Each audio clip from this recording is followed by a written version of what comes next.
If you're close to retirement or you just retired, one crucial thing to consider is what to do with your 401k. In today's video, I'm going to share with you the different options so that you can get the most out of your 401k going forward. Hey everybody, I'm Cary Green, financial advisor and co-founder of Green Era Financial, and I'm here to help you to get the most out of life with your money. So what do you do with your 401k when you retire? If you think that this is a basic question with a simple answer, make sure to stick around to the end of this video, because there are some real nuances and planning points that if you don't get these right, may end up costing you a lot of money. So for starters, there are three main options of what you can do with your 401k plan when you retire. One, you can leave it where it is, assuming your plan allows you to do so. Two, you can take a full cash distribution, subject to all the taxes. And three, you can do a tax-free rollover to an IRA. So when you're looking at these three different options, what are the factors that you should be considering to make sure that you make the best decision for you? Well, the first question is cost. Between the record-keeping fees, the administration fees, the internal fund fees, a 401k plan's costs can quickly add up. In fact, it's not uncommon for smaller plans to have costs that add up to 2.5% or more of your portfolio value each year. It's the first thing you want to look at. What's the total cost of your 401k? Now, these costs can be difficult to find in your plan. You may have to go to what's called the summary plan description or go to HR and request this information. Once you have that data, you want to compare it to what the all-in cost would be for taking your 401k plan and doing a tax-free rollover to an IRA. Now, in an IRA, you can invest in really whatever you want to. You can invest in low-cost options, or you can invest in high-cost options. At the end of the day, you have control. So look into it. Does your 401k have really expensive investment options? Are the total fees really high? Because if so, you're probably better off moving your 401k plan into an IRA. Now, if your 401k plan has really low costs and you don't need to access it for a while, you can consider just leaving it where it is. Now, there are other factors to consider, but that's the first thing, the cost of leaving it where it is versus moving it to an IRA. Which brings us to the next thing to consider,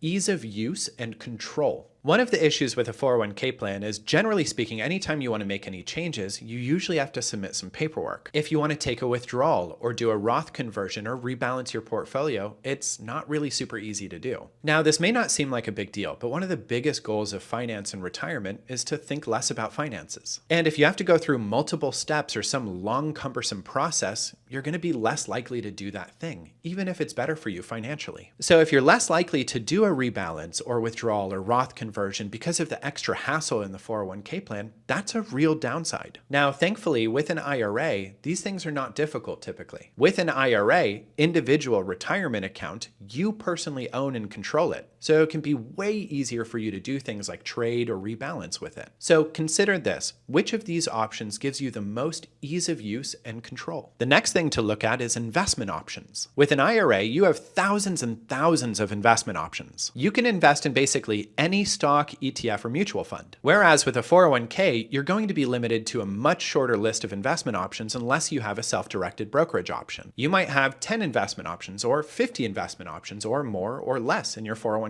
Now, this can be a good thing, especially when you're just starting out, because sometimes less options makes it easier to make a decision. But with an IRA, you have virtually unlimited options. So it's worth considering the options available to you. The next thing to consider is consolidation. It sometimes happens that I talk to someone who has 5, 6, or even 7 different 401k plans from past employers that they just left where they were when they moved on to another job. Now, that's fine, but it can pose a problem in retirement. Once you retire and start drawing income from your 401k accounts, which one do you draw from? And how do you prevent overlap in your investments across the different accounts? Are they all properly set up to match your needs and risk tolerance? Probably not. And that's not even taking into consideration all the hassle of having so many different accounts to work with. So one thing to consider is, do you consolidate all of these accounts into an IRA or into your current employer's 401k plan? And finally, the last thing to consider is your age in retirement. If you retire from your company during the year you turn 55 or older, you are eligible for penalty-free distributions from your 401k,